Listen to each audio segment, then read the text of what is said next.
नमस्कार, आप देख रहे हैं विशेष। आपके साथ मैं हूं अंजना ओम कश्यप।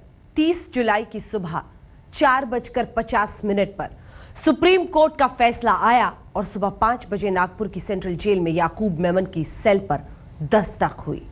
उसके बाद याकूब मेमन को 1993 के मुंबई सीरियल ब्लास्ट की सजा पाने के लिए फांसी के तख्ते पर लाया गया। सुबह 6:30 बजे उसको उसके घिनौने अपराध के लिए सजा दे दी गई।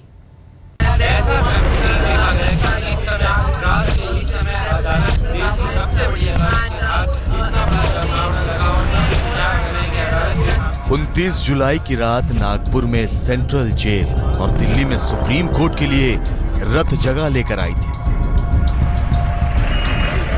रात भर लगभग देश की बड़ी आबादी का एक हिस्सा जागता रहा। 30 जुलाई तड़के तक ऊहापोह का मंजर था। आखिर मुंबई को खून के आंसू रुलाने वाले याकूब का होगा क्या? मौत की तारीख तय थी, वक्त भी मुकर्रर। जागना सिर्फ याकूब मेमन को था, क्योंकि ये उसकी जिंदगी की आखिरी रात थी। लेकिन दिल्ली में ऐसी हलचल मची कि दिल्ली भी जागी, मुंबई भी, और जागा नागपुर भी। क्योंकि नागपुर सेंट्रल जेल के तमाम स्टाफ याकूब मेमन के साथ साथ जाग रहे थे सिर्फ उस फैसले के इंतजार में जो ये तय करने वाला था कि याकूब को जिंदगी मिलेगी या मौत।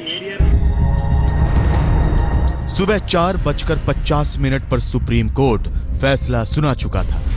फंदा तैयार था और याकूब की आखिरी सुबह रात की दहलीज पर दस्तक दे रही थी। I was woken up by the registrar at about 2:30 in the morning that the court will hear the matter. So I rushed at about 3 o'clock. The matter was heard till about 5 o'clock. Judgment was delivered, and that's how the whole saga ended. सुबह 4:50 पर Nagpur central jail में supreme court के फैसले की खबर पहुंच गई। Jail के भीतर तैयारियां तेज कर दी गई। सुप्रीम कोर्ट के फैसले के 10 मिनट के भीतर जेल प्रशासन ने याकूब मेमन को फांसी देने की तैयारियां शुरू कर दी। ठीक 5 बजे 2 सिपाही याकूब मेमन को जगाने उसके सेल पहुंचे। याकूब पूरी रात सो नहीं पाया था। उसे नहाने के लिए नए कपड़े दिए गए। तड़के 5:30 बजे याकूब मेमन ने अपनी आखिरी नमाज अता की। इसके बाद उसका मेडिकल चेकअप किया गया। 6 बजे के आसपास सिपाही याकूब को फांसी के तख्ते की ओर ले गए। सुबह 6:30 बजे याकूब मेमन को फांसी दे दी गई। फांसी के बाद मौके पर मौजूद डॉक्टरों की टीम ने 7 बजे याकूब के मरने की पुष्टि कर दी। इस दौरान जेल के सीएमओ, जेल सुपरिटेंडेंट, 2 कांस्टेबल और डीआईजी राजेंद्र धाम ने मौजूद रहे। सेंट्रल जेल के साथ साथ पूरा महाराष्ट्र प्रशासन फांसी के पहले की रात जागता रहा। Previous day there is a medical checkup, then family members are allowed to meet. Then in case he has to sign any will or something for the family, that has to be done. Then in the morning normal breakfast, rest. In case he wants to pray etc., all that is allowed. And then finally he is taken to the cell. शायद विश्व के इतिहास में किसी भी दुनिया के देश में ऐसा नहीं हुआ होगा कि रात को 2:30 बजे भी उस देश की सबसे बड़ी न्यायपालिका सुप्रीम कोर्ट किसी की मर्सी पिटीशन की हेयरिंग करने के लिए बैठी हुई हो। मैं समझता हूं कि इससे अधिक ट्रांसपेरेंट प्रोसेस, ट्रांसपेरेंट सिस्टम और कोई दूसरा नहीं हो सकता है। 30 जुलाई को ही याकूब मेमन इस दुनिया में आया था और अपने गुनाहों की सजा भोगकर 30 जुलाई को ही इस दुनिया से विदा हो गया। 257 लोगों की मौत की साजिश रचने वाले याकूब मेमन को फांसी हुई तो उन 700 परिवारों को न्याय मिला जिनके अपने धमाकों में चीथड़े हो गए थे। जो इन लोगों को अभी सजा हुई ये भी अच्छा ही हुआ, लेकिन विलंब से हुआ, खेद इस बात का है। मेन जो कंट्रोलर था दाऊद इब्राहिम, उसके बारे में अभी तक कुछ हुआ नहीं अपने गवर्नमेंट से। गवर्नमेंट सिर्फ बोल रही है कि लाएंगे करेंगे, लेकिन होप्स हो के ये अगर शुरुआत अच्छी है तो एंड भी अच्छा ही होगा। जो आज उन्हें पनिशमेंट मिला है इससे हम लोग काफ़ी सेटिस्फाइड हैं, बट ये तो बहुत छोटा था। जो मेन बंदे हैं जो आज भी इंडिया के बाहर हैं, दाऊद इब्राहिम एंड टाइगर मेमन, आज उनको इंडिया में लाके उनको पनिश करना बहुत ज़रूरी है। याकूब की मौत पर डॉक्टरी मुहर लग जाने के बाद उसकी लाश का पोस्टमार्टम जेल परिसर में ही किया गया। सुबह 8:18 पर उसका पोस्टमार्टम पूरा हो गया। 8:20 पर याकूब के भाई उस्मान और सुलेमान जेल के भीतर गए। पहले कयास लगाए जा रहे थे कि सुरक्षा कारणों से याकूब मेमन का शव उसके घर वालों को न देकर जेल परिसर में ही उसका अंतिम संस्कार किया जाएगा, लेकिन करीब 10 बजे जेल प्रशासन ने याकूब का शव उसके घर वालों को सौंप दिया। आजाद भारत में ऐसी फांसी कभी नहीं हुई थी जिसके लिए सुप्रीम कोर्ट और देश को रत जगा करना पड़ा हो, लेकिन न्यायपालिका ने अपना फैसला बरकरार रखा कि मुंबई की रगों में बारूद भरने वाले को फंदे के सिवा कुछ नहीं मिल सकता। मुंबई में साहिल जोशी, मुस्तफा और अमृता शेडगे के साथ शम्स ताहिर खान, नागपुर, आज तक। आजाद भारत में ऐसी फांसी कभी नहीं हुई। एक आतंकी को संवैधानिक अधिकार देने के लिए सुप्रीम कोर्ट में रात 2:30 बजे सुनवाई हुई। वरिष्ठ वकील प्रशांत भूषण और आनंद ग्रोवर ने दुहाई दी थी कि याकूब को न्याय नहीं मिला। इसकी बिना पर सारी रात सुप्रीम कोर्ट में सुनवाई चली। देश टकटकी लगाए सुप्रीम कोर्ट के फैसले का इंतजार करता रहा। सुप्रीम कोर्ट के 3 जजों की बेंच ने बुधवार को उतरते सूरज के साथ याकूब का नसीब तय कर दिया था। फैसला लिखा जा चुका था कि 30 जुलाई को नागपुर में सूरज उगेगा तो उसके साथ ही याकूब की जिंदगी की शाम ढल जाएगी। लेकिन जैसे जैसे दिल्ली में रात गहराई, वैसे वैसे न्याय की गलियां दुहाइयों से गूंजने लगी। But I must say, I am extremely proud of the manner in which the Supreme Court decided to grant a hearing to a condemned prisoner whose petition had been heard the whole day in the morning, and yet the court was indulgent to grant a fresh hearing, an unprecedented hearing. And I think this will go a long way in restoring the esteem of the Supreme Court in the public of this country and in the minds of people who follow these things. पहले कभी ऐसा नहीं हुआ कि रात को देश के सबसे बड़े न्याय मंदिर के दरवाजे खोले गए हों, लेकिन न्याय की परिभाषा पर सवाल उठे तो समान संवैधानिक अधिकारों की खातिर न्यायाधीशों ने न्याय की चौखट पर यह ऐतिहासिक कील भी ठोक दी। 30 जुलाई की रात राष्ट्रपति ने 10:45 पर मेमन की दया याचिका खारिज कर दी थी। उसी समय प्रशांत भूषण और आनंद ग्रोवर भारत के मुख्य न्यायाधीश HL दत्तू के घर पहुंचे। दोनों ने याचिका लगाई कि डेथ वारंट को चुनौती देने के लिए याकूब मेमन को 14 दिन का समय मिलना चाहिए। रात 11:30 बजे सुप्रीम कोर्ट के 3 जज दत्तू के घर पहुंचे। CJI ने रात में ही सुनवाई के लिए फिर से जस्टिस दीपक मिश्रा की अध्यक्षता में 3 जजों की बेंच गठित की।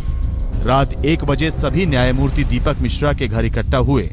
यहां बेंच के तीनों जज दीपक मिश्रा, प्रफुल्ल चंद्र पंत और अमिताभ रॉय ने तय किया कि रात 2:30 बजे सुप्रीम कोर्ट की खुली अदालत में सुनवाई होगी। तय समय के मुताबिक बेंच के जज सुप्रीम कोर्ट पहुंच गए, लेकिन सरकार की ओर से पक्षकार अटॉर्नी जनरल मुकुल रोहतगी देर से पहुंचे। 3:20 पर सुनवाई शुरू हो गई। इधर सुप्रीम कोर्ट के इतिहास में रात की सुनवाई का नया पन्ना जुड़ा। उधर सुप्रीम कोर्ट के बाहर युवाओं की भीड़ इकट्ठा हो गई। पुलिस ने सबको हिरासत में ले लिया। सबकी जुबान पर नारे थे और हाथों में याकूब को फांसी दिए जाने की तख्तियां।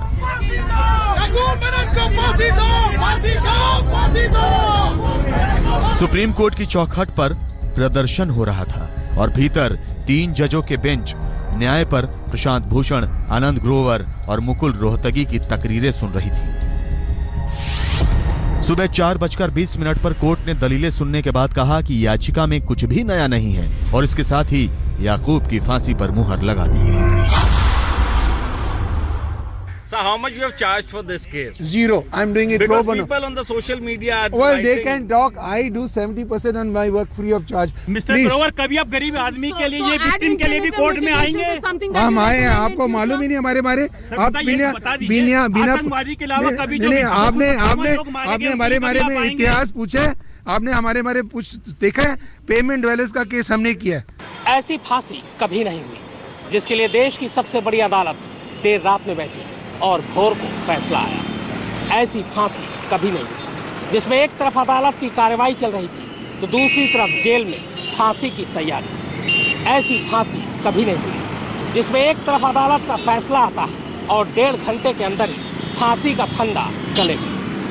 30 जुलाई 1962 को याकूब मेमन की कहानी शुरू होती है और 30 जुलाई को याकूब मेमन की कहानी खत्म। सच है कि ऐसा कभी नहीं हुआ, लेकिन न्यायपालिका ने आतंकवाद जैसे अति संवेदनशील मामले और अति गंभीर अपराध में भी याकूब को अंत समय तक कानूनी अधिकार देकर नई मिसाल कायम की है।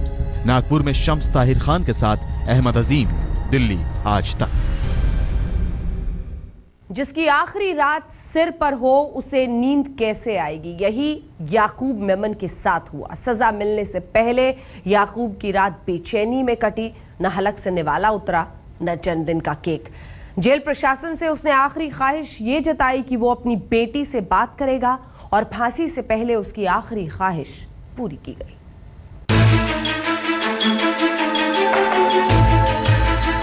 रायसीना हिल्स और सुप्रीम कोर्ट लिख चुके थे कि याकूब को फंदे से कम कुछ नहीं मिलेगा। और इसी नागपुर सेंट्रल जेल में बंद 1993 में मुंबई के सीरियल ब्लास्ट का दोषी याकूब मेमन फैसला जानने के बाद हर पल बेचैन हो रहा था। पूरी रात उन आंखों में कट गई जो थोड़ी देर बाद बंद होने वाली थी। याकूब को बुधवार की रात करीब 9:30 बजे रोटी और चिकन करी डिनर में दी गई। जेल के भीतर घरवालों की तरफ से केक भी भेजा गया था क्योंकि ये याकूब का 53वां जन्मदिन भी था। याकूब ने 1 रोटी और 2 चिकन लेग पीस खाए, लेकिन खबर है कि केक नहीं खाया। नागपुर जेल के अंदर याकूब मेमन रात भर सो नहीं सका और नागपुर के इस होटल में उसके दोनों भाई सुलेमान और उस्मान रात भर टीवी पर खबरें देखते रहे। याकूब मेमन की आखिरी ख्वाहिश थी कि वो अपनी बेटी से बात करेगा। जेल प्रशासन ने फोन पर उसकी बेटी से बात कराई। इसके ठीक पहले याकूब ने जेल में अपने बड़े भाई सुलेमान से मुलाकात की थी। वो भाई के सामने फूट फूट कर रोने लगा। याकूब ने भाई से यही अल्फाज कहे, भाभी राहिना और बच्ची जुबैदा का ख्याल रखना। सुबह होते होते आतंक का हिसाब पूरा हो गया। इसके बाद दोनों भाई याकूब का शव लेकर मुंबई रवाना हो गए।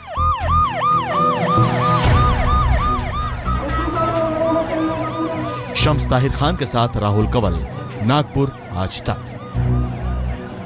मुंबई हमले के दोषी याकूब मेमन को दफनाने के लिए शव लेकर परिवार वाले मुंबई आए।